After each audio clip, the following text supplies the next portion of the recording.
বিদেশে কঠোর পরিশ্রম করে টাকা জমিয়েছেন, সেই টাকা দিয়ে কিনেছেন নিজের স্বপ্নের বাড়ি, কিনেছেন 10 শতক জায়গা। কিন্তু দেশে ফিরে সেই বাড়িতে পা রাখার সুযোগটুকু পাচ্ছেন না সাদেকুল ইসলাম নামের এক বাহরাইন প্রবাসী। অভিযোগ, প্রভাবশালী প্রতিবেশী আবু তাহের মেম্বার দখলে রেখেছেন তার বসতভিটা।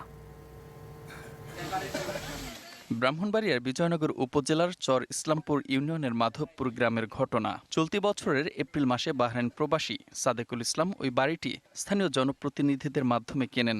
ঘরের দলিল খতিয়ান সবকিছু রয়েছে তার কাছে। তো আমার নামে সবকিছু আছে, সবকিছু থাকার পরও আমি প্রবাসে থাকা গেলে আমার স্ত্রীকে আমি ওই বাড়িতে দিছি। চর মাধবপুরের আবু তাহের মেম্বার সে জোর জবরদস্তি করে আমার বাড়ি ঘর থেকে আমার স্ত্রীকে অত্যাচার করে বাড়ি থেকে বিদায় করে বাই করে দিয়েছে।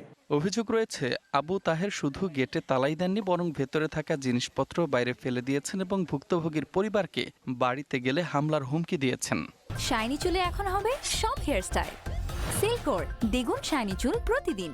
এই জায়গাটা এটা আসলে সত্যি শাহজাহানে যে জায়গার মধ্যে বাড়িটা রাখছে পর দলিলও করছে, বেড়া খারিজও করছে। বলতেছে আমি বিএমপি করি, অক্ষমতা আমার হাতে, অন ক্ষেতের মধ্যে তোরা যাইতে পারতাম না, ক্ষেতের মধ্যে ভানিতাম না।